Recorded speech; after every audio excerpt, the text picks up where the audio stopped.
a key risk factor for severe COVID-19. This is a call to action. My agenda, I will talk about background and structure of COVID-19 with its pathogenesis, risk factors for severe COVID-19, the impact of COVID-19 and CKD, the impact of CKD patient with COVID-19, and lastly, pharmacological treatment options for COVID-19 in renal patients.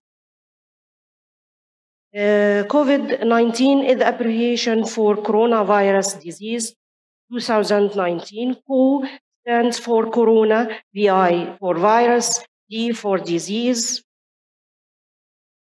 and 19 for 2019. Coronavirus 2019 is emerged in Wuhan, China in December 2019 by the virus strain severe acute respiratory syndrome coronavirus 2. Infection manifestations range from no symptom to a severe respiratory disease that can lead to serious illness or death. The WHO has named the virus as 2019 novel coronavirus in January 12, 2020, and has declared as a public health emergency globally at 30 January 2020. Most of the studies had shown that elderly patients are more affected, higher incidence in male prevalence, and mortality is higher in elderly associated with severe comorbid conditions. The fatality rate was estimated at 14 to 15%, and the median incubation period is 14 days, with the median time from the first symptom to death is less in elderly. Mode of transmission is through close contact with people who had an infection through respiratory droplets when infected persons cough or sneeze, and another possible mechanism is through infected surface objects. Regarding the structures of the coronavirus 19 is having the major 4 structural genes, including the nucleocapsid node protein, spike protein, small protein membrane, and membrane glycoprotein. Another additional membrane glycoprotein is nowadays is triggered in the HCOCO43 and HKU coronaviruses. The main presentation of COVID-19, as we all know, the typical presentation is fever with dry cough, smell and taste disorders, and sometimes shortness of breath. Less commonly, we see that the patient have a sore throat, rhinorrhea, followed by diarrhea, headache, and sometimes cutaneous manifestation. The most severe presentation, like neurological or adult respiratory distress syndrome or multisystem affections, with shock and multi-organ failure, mainly in patients with comorbid associated symptoms, like diseases like cardiovascular, diabetes, hypertension, chronic lung diseases, and kidney disease. The CT, or multi-slice CT, mainly presents the ground glass appearance, and in histological pattern, we can see the microthrombi in the infected cells. Once the virus inhaled, the median incubation period is ranging from 0 to 5 days, with the peak of transmissibility at 0.05 days. Once fever is started, the disease will begin and its symptoms, and the fever may be last for 3 weeks, with the peak of the viral load at the 5th day. Sometimes most of patients, about 50% had a seroconversion from the symptoms, and sometimes 100% of patients become seroconverted. However, some patients develop a severe illness and the need for mechanical ventilation, and this is mostly at the 10th day of the disease. What about the COVID pathogenesis? In healthy individuals, the innate immune response against viral infection mainly relies on interferon type 1 response and its downstream cascade that control the viral replication and induction of effective adaptive immune response. Coronavirus dampen the antiviral interferon type 1 effect, resulting in uncontrolled viral replication with consequent influx of neutrophils, monocytes, and macrophages, or hyperproduction of the pro-inflammatory cytokines that is called cytokine storm. There is unfortunately little information up to now on Treg cells and COVID-19. One report by Tin et al. 2020 stated that the patient with COVID-19 had a lower number of Tregs, and this more obvious in severe cases. Meanwhile, B and plasma cells will produce a specific antibody that may help neutralize the SARS-CoV-2. Both uncontrolled viral replication and cytokine storm are the thought to contribute to the disease pathogenesis. Severe COVID-19 is characterized by lymphopenia, severe lymphopenia, and this is associated with increased risk of death. Additionally, there is an endothelial cell injury, thrombotic microangiopathy, and a wide spectrum of complement involvement, which trigger us to use the anti-complement strategies. And once the virus enters the lung, it triggers the cell surface receptor, which is a angiotensin converting enzyme 2 and CD147. Then it is this angiotensin 2 will coupled or bind with a spike protein of the virus, which is primarily expressed by transmembrane protein esterases and inducing the endocytosis process. Once the virus enters the cell, it will become more mature, and replicate and finally state the disease. Unfortunately, these receptors, these inhibitors 2, is not confined only to the lung, but can be expressed by the other different organs like pancreas, kidney, tubular cells of the kidney, and heart and colon. Once endocytosis is begin, it starts the more affect the consequence processes, other processes like induced pro-inflammatory cytokine secretions, microangiopathic vasculopathy, and B cells antibody development. What is the risk factor for severe COVID-19? Tong et al. At the 1st January 2020 described that diabetes, hypertension, cardiovascular disease, and elderly were the key risk factors for severe COVID-19.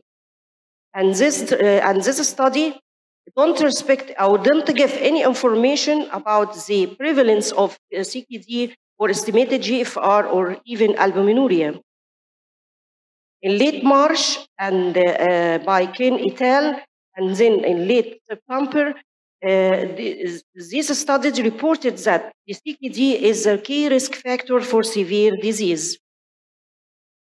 On December, Clark et al. Emerged that CKD is the most common risk factor for severe COVID-19 and alarming. It's followed by after the old age, and it is considered as the strongest risk factor for severe COVID-19. Also, GBD collaboration addresses the prevalence of risk factor for severe 19, in which stated that the CKD is the most prevalent risk factor and as frequent as cardiovascular at any age.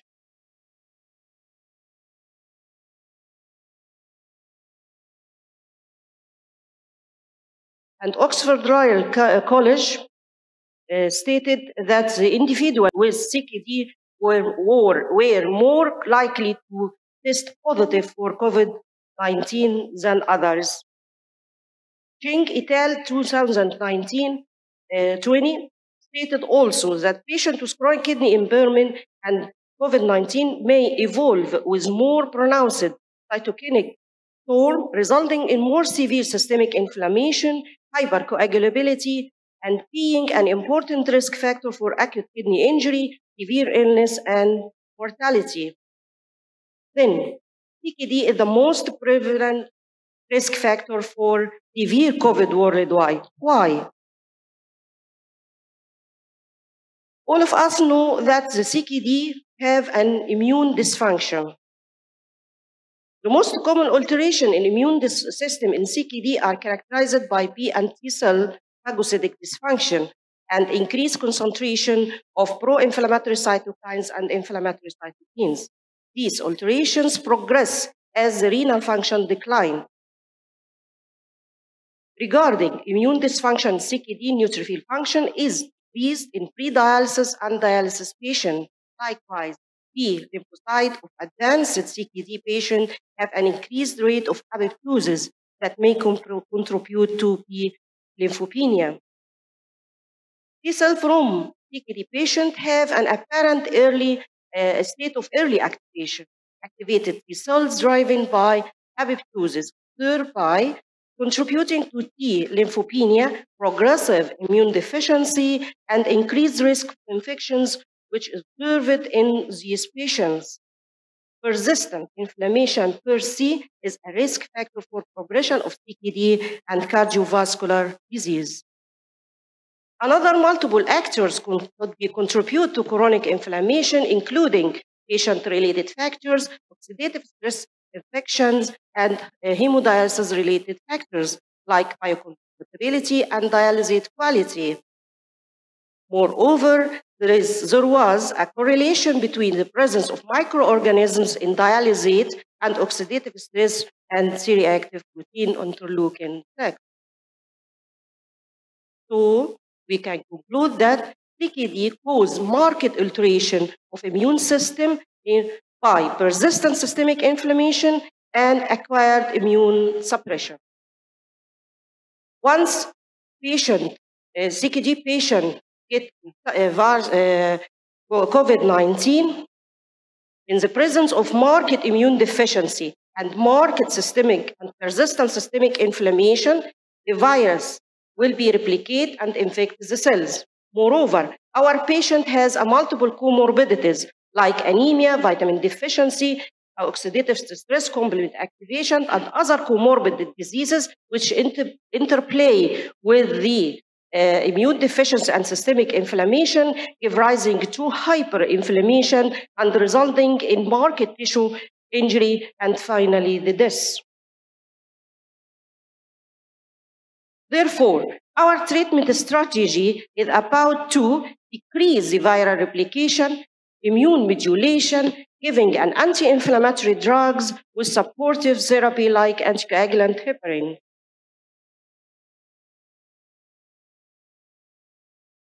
We et al. 2020 stated after meta-analysis studies that the CKD is a disease condition conveying the highest risk for severe COVID-19. And he's giving a study in patients with CKD in conservative treatment and on dialysis therapy. Also, the Kaplan-Meier study by Proteus et al. 2020 giving rise to urging that CKD history and kidney function must be seen during triage in patients with confirmed or suspected COVID-19. More studies like Open Civil study that emphasize the significance of CKD as an important risk factor for COVID-19 mortality as an estimated hazard ratio in patients with patient on conservative treatment, especially in patient stage 4 and 5 and stage 3, and others on renal replacement therapy, dialysis, and those on organ transplantation, and showing in all those groups had a higher estimated hazard ratio. There are multiple research work about this, which demonstrates the importance of CKD as a risk factor for COVID-19 mortality. Also, in Iran's study in 2021, giving rise and stated or described that the patient with COVID with CKD are vulnerable to more severe form of COVID and are predisposed to higher mortality rather than in general population. And in Korea, other research in Korea reported that CKD and end-stage kidney disease were associated with severe COVID-19. In Mexico, in retrospective studies, confirmed a correlation between CKD and a higher risk of hospitalization, ICU admission, and endotracheal intubation. Another study in New York estimated the higher risk of mortality and intubation and the higher rate of death in our CKD patients. أنا مش هتطرق للإمباكت أوف كرونيك كيدني ديزيز، لأن الزملاء اللي قبلي يعني بارك الله فيهم يعني استفاضوا. إحنا بس هنتكلم على برضه pharmacological treatment. أنا بس أقول إن هو to date no clear guidelines exist for the management of COVID-19 in renal patients. Remdesivir is the only drug.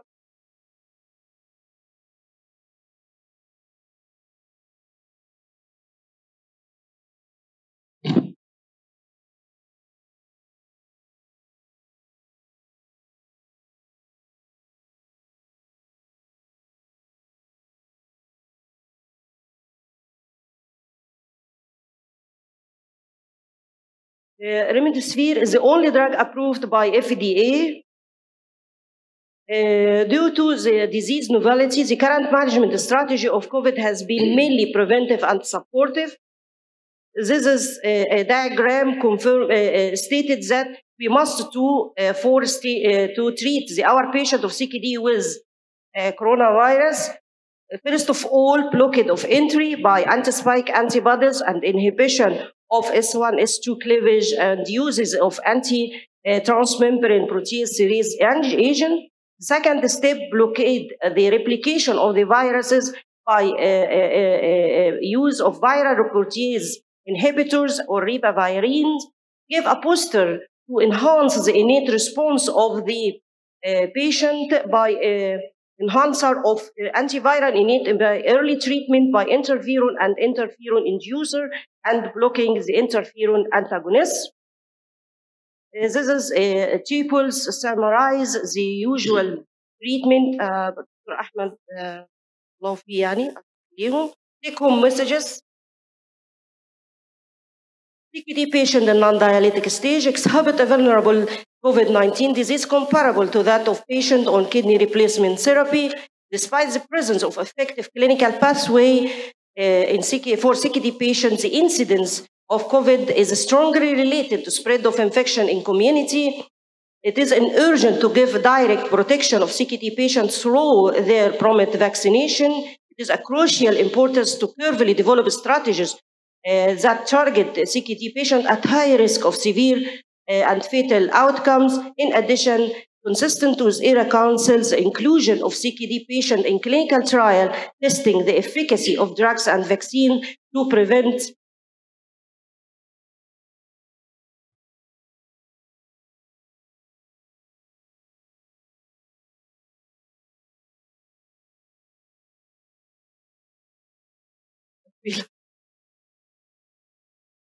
okay.